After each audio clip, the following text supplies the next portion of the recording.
তাহলে শুরু করা যাক। আমরা কতগুলো প্রশ্নের মাধ্যমে জানব অমুসলিমদের কিভাবে অধিকার দিয়েছিলেন বিশ্বনবী মুহাম্মদুর রাসূলুল্লাহ সাল্লাল্লাহু আলাইহি ওয়াসাল্লাম। আল্লাহর হাবিব সাল্লাল্লাহু আলাইহি ওয়াসাল্লাম অধিকার প্রতিষ্ঠিত করে যে মূলনীতিগুলো দেখিয়েছেন, আসুন প্রথমে আমরা সে বিষয়টি জানার চেষ্টা করি। প্রথমেই কানিজ ফাতেমার কাছ থেকে জানব যে মানবাধিকারের মূল নীতিগুলো কি কি, এ বিষয়ে বলে অমুসলিমদের জন্য রাসূল সাল্লাল্লাহু আলাইহি ওয়াসাল্লাম কিভাবে অধিকার প্রতিষ্ঠা করেছেন বলবেন কি? আসলে ইসলামে মানবাধিকারের যে মূলনীতিগুলো, এটা যদি আমরা বুঝতে চাই তাহলে একটা জিনিস প্রথমে খুব ভালোভাবে বুঝতে হবে। সেটা হচ্ছে আল্লাহ তাআলা এই পৃথিবী এবং সারা বিশ্ব সৃষ্টি করেছেন। অর্থাৎ এই পৃথিবীতে যত মানুষ সৃষ্টি হয়েছে সবাই এক আল্লাহর সৃষ্টি, এবং আল্লাহ তাআলা মানুষকে সেই মানুষ হিসেবে ডিগনিটি দিয়েছেন, সম্মান দিয়েছেন। মানুষকে সৃষ্টি করার সময় আল্লাহ তাআলা ফেরেশতাদের, আমরা যদি সূরা বাকারার দিকে তাকাই তাহলে দেখতে পাবো যে ফেরেশতাদের কি বলেছিলেন যে আমি আমার প্রতিনিধি সৃষ্টি করতে চাই, এবং তারপরে উনি মানুষ সৃষ্টি করেছেন। তার মানে সব মানুষই বেসিক্যালি ওনার প্রতিনিধি। এই সম্মানটা প্রতিটা মানুষের আছে। এরপরে তারপরে বিশ্বের সবকিছু উনি সৃষ্টি করলেন, যেটা সৃষ্টি করেছিলেন সেগুলো সবই মানুষের কল্যাণে নিয়োজিত করেছেন। এই সম্মানও মানুষ পেয়েছে। আল্লাহ পাকই মানুষকে সৃষ্টির আবার স্বাধীনতা দিয়েছেন, ইচ্ছার স্বাধীনতা দিয়েছেন। সে ইচ্ছা করলে ইসলাম ধর্ম গ্রহণ করবে, ইচ্ছা করলে তার ইচ্ছা হলে অন্য ধর্ম গ্রহণ সে করতে পারে। সে যদি বিশ্বাসী হয় তাহলে তার জন্য পুরস্কার আছে, সে যদি বিশ্বাসী না হয় তাহলে তার জন্য শাস্তি আছে, এটা ঠিক। কিন্তু এই ইচ্ছার যে স্বাধীনতাটা, এটা কিন্তু আল্লাহ পাকই দিয়েছেন। কাজেই মানুষকে যখন আমরা বিচার করব বা মানবাধিকারের যখন কথা বলবো, তখন এই মানবাধিকার শুধু মুসলমানের মধ্যে সীমাবদ্ধ না, এটা প্রতিটা মানুষের ক্ষেত্রে যেতে হবে। বিকজ প্রতিটা মানুষই আল্লাহ সৃষ্টি এবং আল্লাহ তাকে মানুষের সম্মান দিয়ে সৃষ্টি করেছেন। এই সম্মানটা মানুষকে দিতে হবে। এই মূল কথাটা বলার পরে আমি আসতে চাই যে ইসলাম মানবাধিকারের ব্যাপারে মূলনীতি কি কি দিয়েছে। ইসলাম মানবাধিকারের ব্যাপারে খুবই সোচ্চার, বিশেষ করে শিশু এবং নারী, এই দুই অধিকারের ব্যাপারে ইসলাম খুবই সোচ্চার এবং খুব কঠিন ভূমিকা নিয়েছে। মূলনীতিগুলোর দিকে যদি আমরা তাকাই তাহলে প্রথম আমি যেটা বলবো ইসলামের মানবাধিকারের মূলনীতি, সেটা হচ্ছে ইউনিভার্সাল জাস্টিস বা সার্বজনীন সুবিচার। ইউনিভার্সাল জাস্টিস এই শব্দটার আরবি শব্দটা কিন্তু আদল। আদল শব্দটার অর্থ হচ্ছে সমতা বিধান করা, ব্যালেন্স করা, ইকুইলিব্রিয়াম করা, যার হক তাকে সেটা দিয়ে দেয়া। এই জাস্টিস প্রতিষ্ঠা করতে হবে।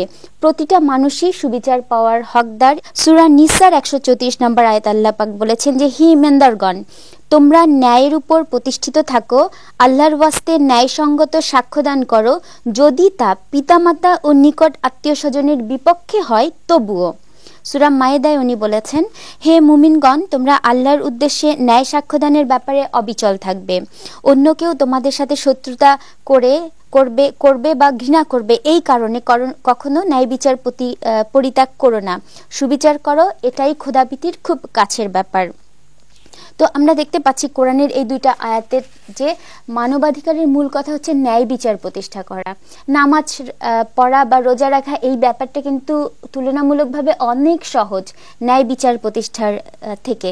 যেমন কোরআনের আয়াতে যেভাবে বলা হয়েছে যে আমার ভাই যদি কোনো অন্যায় করে এবং আমার একজন অপরিচিত লোক সে যদি ন্যায় করে, আমাকে কিন্তু পক্ষ অবলম্বন করতে হবে এই অপরিচিত লোকের, আমার ভাইয়ের না।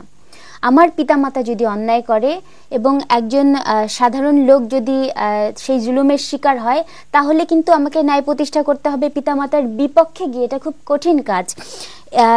এবং কাজেই এটা থেকে আমরা বলতে পারি যে একজন মুসলিম যদি অন্যায় করে কোনো অমুসলিমের কিছু নিয়ে নেয়, জুলুম করে, সেক্ষেত্রে আমাকে কিন্তু ওই অমুসলিমের পক্ষ অবলম্বন করতে হবে এই ব্যাপারটার জন্য। এটাই হচ্ছে জাস্টিস প্রতিষ্ঠা, যেটা আল্লাহ পাক বলেছেন, যার হক তাকে ততটুকু দিয়ে দেওয়া। দ্বিতীয় যে মূলনীতির কথাটা আমি বলতে চাই সেটা হচ্ছে প্রতিটা মানুষের জীবন এবং সম্পদের নিরাপত্তার অধিকার রয়েছে। ইসলামের দৃষ্টিতে মানুষের জীবন খুবই মূল্যবান, বিনা কারণে এটা হত্যা করা যাবে না, এর বিনাশ করা যাবে না। সূরা বনী ইসরাইলের 33 নম্বর আয়াতে এটা এসছে যে সে প্রাণকে হত্যা করো না যাকে আল্লাহ হারাম করেছেন, কিন্তু ন্যায়ভাবে। এক্ষেত্রে মুসলিম অমুসলিম বলা হয়নি, যে কোনো প্রাণকে তুমি হত্যা করো না, শুধুমাত্র কিছু কারণ আছে, যদি সে বিপর্যয় সৃষ্টি করে পৃথিবীতে, সেই কারণ ছাড়া, কঠিন কারণ ছাড়া কোনো প্রাণকেই কোনোভাবেই হত্যা করা যাবে না। আব্দুল্লাহ ইবনে আমর রাদিয়াল্লাহু তাআলা থেকে বর্ণিত একটি হাদিস আমি বলতে চাই। সেখানে বলা হয়েছে, যে কেউ একজন মুআহিদকে হত্যা করবে সে জান্নাতের গন্ধও পাবে না, অথচ জান্নাতের গন্ধ 40 মাইল দূর থেকেও পাওয়া যাবে। মুআহিদ শব্দটার ব্যাখ্যা হচ্ছে যে চুক্তিবদ্ধ, অর্থাৎ মুসলিম সমাজে যে অমুসলিমরা বসবাস করে তাদেরকে মুআহিদ বলা হয়। মদিনা সনদে ব্যাপারটা আরও স্পষ্ট, সেখানে বলা হয়েছে একজন অমুসলমানকেও মুসলমানরা পূর্ণ নিরাপত্তা সহকারে নিরাপত্তা দান করবে। বিদায় হজের বাণীতেও আমরা এটা দেখতে পাই যে সেখানে হজরত মুহাম্মদ সাল্লাল্লাহু আলাইহি ওয়াসাল্লাম এটা বলেছেন যে তোমাদের জান, মাল, সম্পদ এগুলো কিয়ামত অবধি তোমাদের জন্য হারাম করা হয়েছে, এগুলো তোমরা বিনষ্ট করতে পারবে না। তৃতীয় যে অধিকারের কথা আমি বলবো সেটা হচ্ছে সম্মানের অধিকার। আমার অধিকার আছে সম্মান নিয়ে সমাজে বেঁচে থাকার, একজন অমুসলিমের অধিকার আছে সম্মান নিয়ে সমাজে বেঁচে থাকার।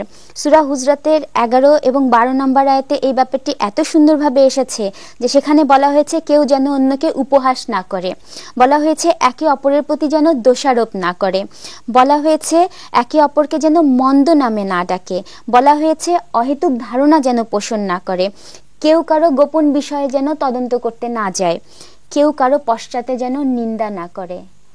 এই যে সুন্দর সম্মানের অধিকার দেওয়া হয়েছে যে প্রত্যেককে তার সম্মান নিয়ে বাঁচতে দিতে হবে, এইটা একটা মূলনীতি, মানবাধিকারের একটা মূলনীতি। এরপরে যেটার কথা আমি বলবো সেটা হচ্ছে যে prohibition of compulsion of faith. আমি কোন ফেইথে থাকবো বা থাকবো না এটা আমার অধিকার, কেউ আমাকে জবরদস্তি করতে পারবে না যে তুমি এই ধর্ম ত্যাগ করো অথবা এই ধর্ম গ্রহণ করো। ধর্মে কোনো জবরদস্তি নেই, এটা সূরা বাকারায় স্পষ্টভাবে এসেছে। তবে এক্ষেত্রে বলা যায় যে ধর্ম প্রচারকগণ তারা নিজ নিজ ধর্ম প্রচার করতে পারবেন। প্রচার করা মানে কিন্তু জবরদস্তি করা না, তারা নিজের ধর্ম প্রচার করবেন এবং সেই ব্যক্তি ইচ্ছা করলে সেই ধর্ম গ্রহণ করবেন। এরপরে যেটা আসবে আমি একটু সংক্ষেপ করেই বলছি যে যেটা আসবে সেটা হচ্ছে যে আমার যে রিলিজিয়াস সেন্টিমেন্ট আছে এটা প্রোটেক্ট থাকতে হবে, কেউ আমার রিলিজিয়াস সেন্টিমেন্টে আঘাত করতে পারবে না। একজন হিন্দু আমার রিলিজিয়াস সেন্টিমেন্টে আঘাত করতে পারবে না, আমি একজন হিন্দুর রিলিজিয়াস সেন্টিমেন্টে আঘাত করতে পারবো না। কেউ হযরত মুহাম্মদ সাল্লাল্লাহু আলাইহি ওয়াসাল্লামকে নিয়ে কার্টুন আঁকতে পারবে না, বা কোনো মুসলমান শ্রী রামকে নিয়ে কার্টুন আঁকতে পারবে না। এই যে ধর্মীয় ব্যক্তিত্ব প্রত্যেককেই সম্মান প্রদর্শন করতে হবে, যে যেই ধর্মেই থাকুক না কেন অন্য ধর্মের প্রতি সম্মান প্রদর্শন করতে হবে। এবং সব শেষে আমি যেটার কথা বলবো যে ফ্রিডম অফ এক্সপ্রেশন, আমার মতামত প্রকাশের স্বাধীনতা থাকতে হবে, প্রত্যেকেরই মতামত প্রকাশের স্বাধীনতা থাকতে হবে। তবে এখানে একটা ব্যাপার যে কেন মতামত প্রকাশের স্বাধীনতা ইসলাম দিয়েছে, কারণ যখন মতামত প্রকাশের স্বাধীনতা থাকে তখন ক্রিয়েটিভিটি, ইনোভেশন এগুলো বেরিয়ে আসে, বিভিন্ন মত বেরিয়ে আসে যার থেকে ডেভেলপমেন্ট হয়। কিন্তু এইটা যদি কাউকে আঘাত করার জন্য করা হয় সেক্ষেত্রে ইসলাম ফ্রিডম অফ এক্সপ্রেশনকে বলেছে যে না, কাউকে আঘাত করে তুমি করতে পারবা না, কারো এমন কোনো ফ্রিডম অফ এক্সপ্রেশন তোমার থাকবে না যেটা দিয়ে তুমি কারো সম্মানহানি করবে। তো এই যে কয়টা কথা আমি বললাম এগুলোই আসলে ইসলামের মানবাধিকারের মূলনীতি, যার আওতায় শুধু মুসলিম না অমুসলিম সবাই চলে এসেছে। মূলত মানবাধিকারের মূলনীতিগুলো জানলেই অমুসলিমদের